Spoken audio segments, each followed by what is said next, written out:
There's a word people use now. It shows up in videos, in articles, in conversations about why life feels harder than it used to. Dopamine detox. The phrase suggests something clear, something you can do. Take a break from dopamine. Reset your brain. Come back different, but dopamine doesn't work that way. It's not something you consume, not something you can put down for a weekend and pick back up on Monday. It's already inside you. It's been there since before you were born, and it doesn't stop. Not when you sleep, not when you meditate, not when you delete your apps. What people call a dopamine detox isn't about dopamine at all. It's about something else. Something most people never learned. This isn't about whether the trend works. It's not about motivation or discipline. This is about what's actually happening when someone says they're doing a dopamine detox. What they're changing, what they're not, and why the science behind it doesn't match the language everyone's using. Most people think they understand dopamine. They've heard the word enough times. But understanding what it does, how it moves, and why it matters, that's different. This was hidden. Let's uncover it. Every day, people make decisions based on how they feel. What to eat, what to watch, what to check on their phone. These decisions feel automatic, small, unimportant, but behind each one is a system. A chemical process that shapes what you want, what you avoid, and what you keep coming back to. And most people have never seen how it works. The idea of dopamine detox became popular because it named something real, a feeling people recognize. The sense that certain activities, scrolling, watching videos, playing games, create a pull that's hard to resist. The feeling that these things used to be enjoyable but now feel more like habits. Or worse, obligations. People assume this means dopamine is the problem, that it's flooding their brain, that they need to drain it, reset it, cleanse it somehow, but dopamine isn't poison. It's not something that builds up and needs flushing out. It's a signal. And what matters isn't the amount, it's what the signal is doing. When someone tries to cut out stimulation, no phone, no social media, no games, no entertainment, they're not lowering dopamine. They're changing what their brain expects to receive. And that changes everything. The term dopamine detox sounds scientific, clinical, like there's research behind it. But the phrase didn't come from neuroscience, it came from self-help forums, from productivity communities, from people trying to describe an experience that science already had words for, just not the same words. What makes this matter is that the misunderstanding affects what people actually do. If you think dopamine is the enemy, you'll try to eliminate it. You'll avoid pleasure. You'll see enjoyment as dangerous. But if you understand what dopamine actually is, how it works, what it responds to, and why certain activities change its patterns, you can make different choices. Ones that work with your brain instead of against it. This isn't about proving people wrong. It's not about saying the trend is useless. It's about seeing what's real. Because the gap between what people think they're doing and what's actually happening in their brain, that gap matters. It changes what works and what doesn't. Dopamine is often called the pleasure chemical, the reward molecule. The thing your brain releases when something good happens. But that's not quite right. Dopamine doesn't create pleasure. It creates wanting. It's the signal that says, pay attention, this matters. Move toward this. It shows up before the reward, not during it. It rises when you anticipate something, when you expect something, when you're moving toward something. And then, once you get it, dopamine drops. This is why the first bite of food tastes better than the 10th. Why the first level of a game feels more exciting than the 50th. Why checking your phone is most compelling right before you do it, not after. Dopamine is a prediction system. Your brain learns patterns. It notices what leads to rewards: food, safety, connection, novelty. And when it sees those patterns again, dopamine rises to push you toward them. It's not saying this will make you happy. It's saying this is worth pursuing. That distinction matters. Because dopamine doesn't care whether the pursuit is good for you. It doesn't evaluate consequences. It doesn't judge. It just signals. Move toward this. This is where certain activities become problematic. Not because they release too much dopamine, but because they're designed to trigger it efficiently. Social media notifications. Autoplay videos, infinite scroll, variable rewards. These aren't accidents. They're systems built to activate dopamine pathways repeatedly, with minimal delay and maximum unpredictability. Unpredictability is key. When a reward is uncertain, when you don't know if the next video will be good, or if the next notification will matter, dopamine stays elevated longer. Your brain keeps signaling, keep going. The reward might be next. This is why slot machines work, why gacha games work, why scrolling works. The problem isn't that your brain is broken. It's doing exactly what it evolved to do, pursue signals that suggest reward. The issue is that modern technology creates those signals faster, more frequently, and more unpredictably than anything in human history. So when people talk about dopamine detox, what they're really describing is this: stepping away from environments designed to activate dopamine constantly, removing the triggers, letting the prediction system recalibrate. But here's what most people don't realize: the detox isn't removing dopamine. It's not lowering levels or flushing anything out. It's changing what your brain has learned to expect. It's breaking the association between the trigger and the signal. And that process doesn't happen in a weekend. It happens slowly, through repetition and absence. The term dopamine detox makes it sound simple, like there's a substance you're removing. But what's actually changing is a pattern, a learned response.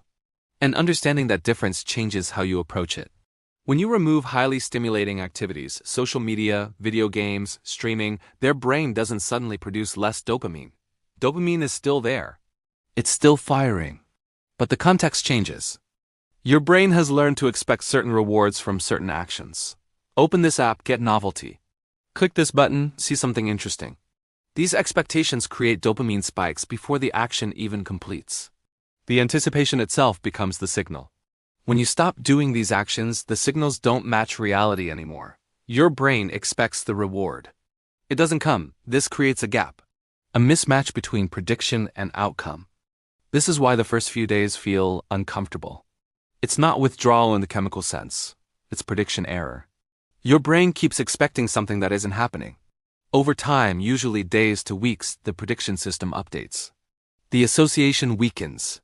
The anticipation fades. What used to trigger a strong dopamine response now triggers less.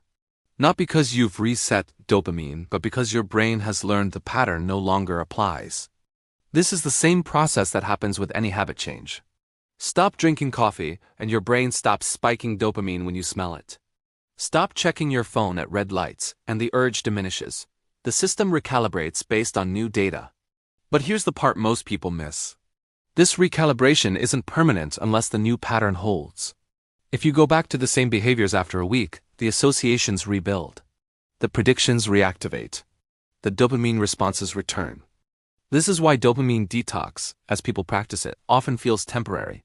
Because it is. The brain adapts to what you do regularly, not what you avoid occasionally. There's a theory people repeat, that overstimulation raises your baseline dopamine, making normal activities feel boring.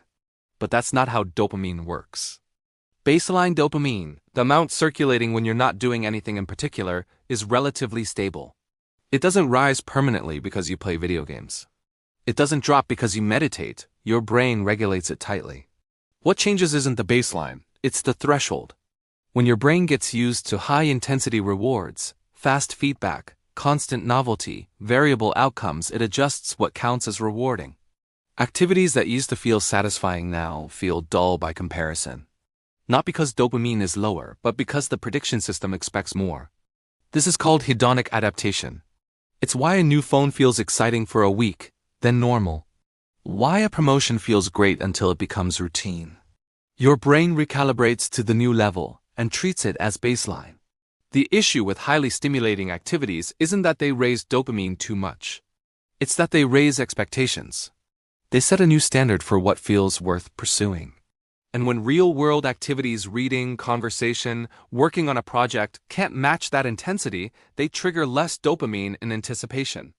This is what people feel when they say everything seems boring. It's not boredom. It's a mismatch between expectation and reality. The brain is comparing everything to the most intense version it's experienced.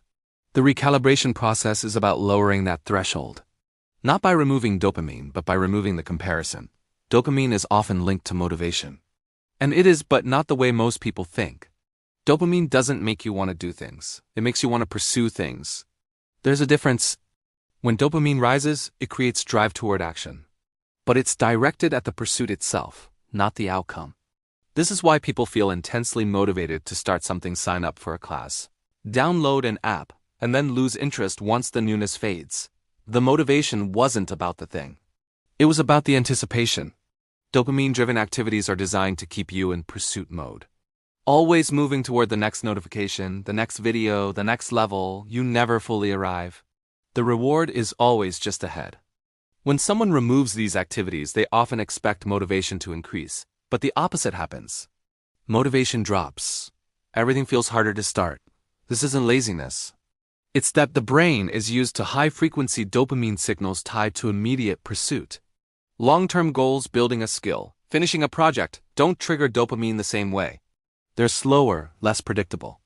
The reward is distant. So when people try a dopamine detox and find they're not suddenly productive, they assume it failed. But what's actually happening is recalibration from short-term, high-frequency pursuit to long-term, low-frequency pursuit. That transition doesn't feel motivating, it feels empty. This is the gap most people weren't prepared for. Novelty is one of the strongest dopamine triggers. New information, new experiences, new outcomes. And modern technology provides novelty constantly. Every scroll reveals something you haven't seen. Every video is different from the last. Every notification might contain something unexpected. Your brain doesn't get used to it because it's always changing. This is different from traditional rewards. Food stops being rewarding after you're full. Work becomes routine after repetition. But novelty-based activities never stop being novel. They're designed that way. When someone steps away from these environments, one of the first things they notice is how predictable everything else feels. The same books, the same conversations, the same tasks. Without novelty, the dopamine signal is weaker. This is why some people report feeling bored during a detox. Not because there's nothing to do, but because what there is to do feels familiar.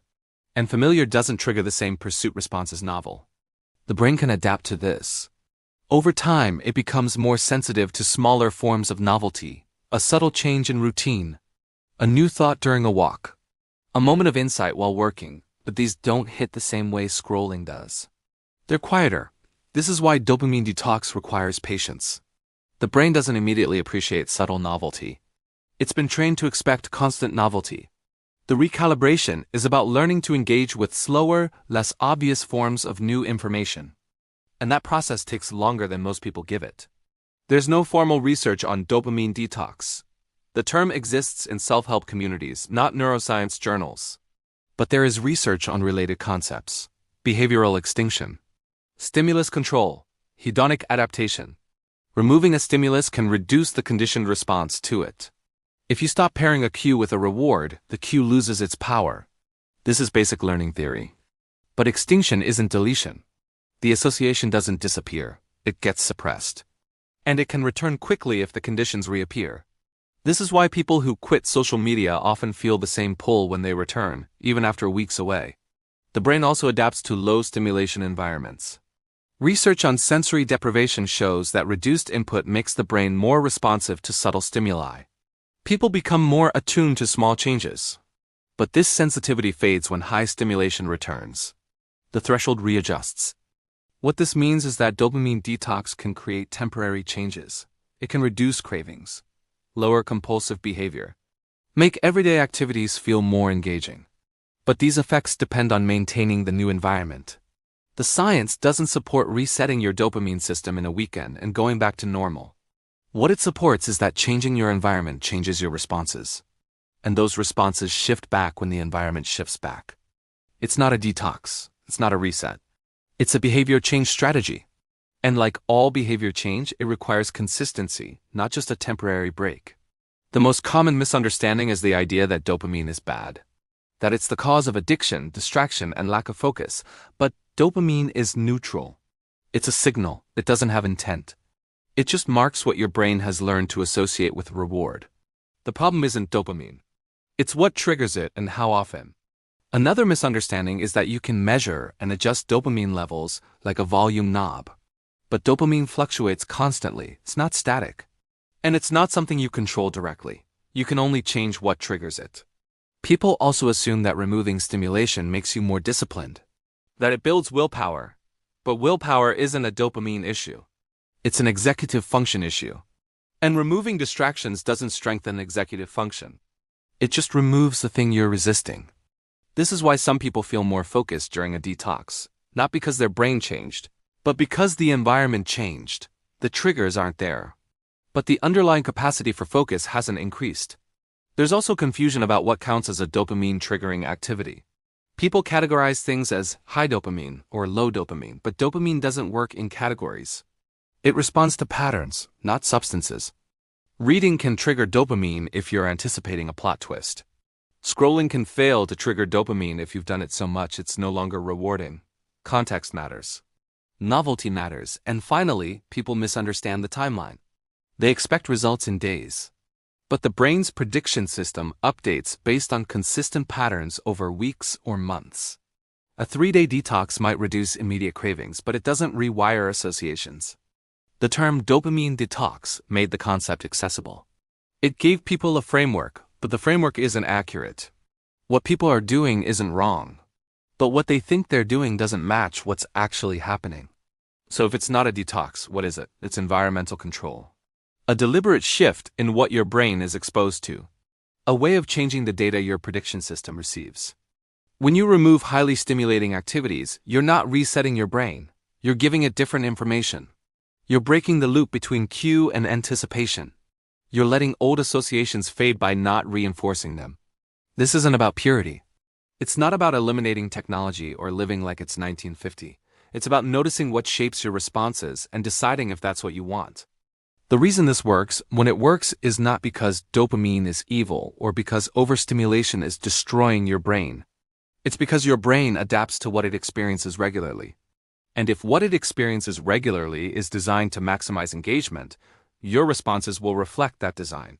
Stepping away gives your brain space to adapt differently, to respond to slower rewards, to find novelty in subtler places, to pursue things that don't deliver instant feedback. But the change isn't permanent unless the pattern changes. This is the part people miss. They treat it like a cleanse. Do it once, feel better, go back.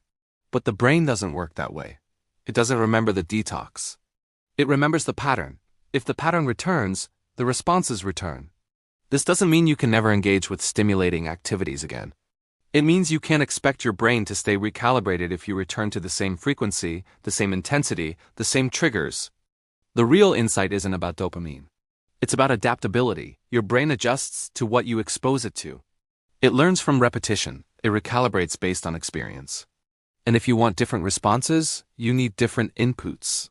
Not for a week, not as an experiment. As a sustained change in how you structure your environment. That's not a detox. That's just how learning works. Dopamine doesn't need to be fixed. It's not broken. It's doing what it's supposed to do, tracking patterns, predicting rewards, signaling pursuit. What changes isn't the system. It's the environment the system is responding to. When people talk about dopamine detox, they're describing a feeling. The sense that something has become too much. That the pull towards certain activities is stronger than they want it to be. That feeling is real. The language around it just doesn't match the biology. But the practice still works, not because it removes dopamine, but because it changes context. It reduces triggers. It lets associations weaken. It gives the brain space to recalibrate. The key is understanding what's actually happening. Because when you know how the system works, you can work with it instead of against it. You don't need to detox from dopamine. You just need to change what activates it. This was hidden. Now it's uncovered.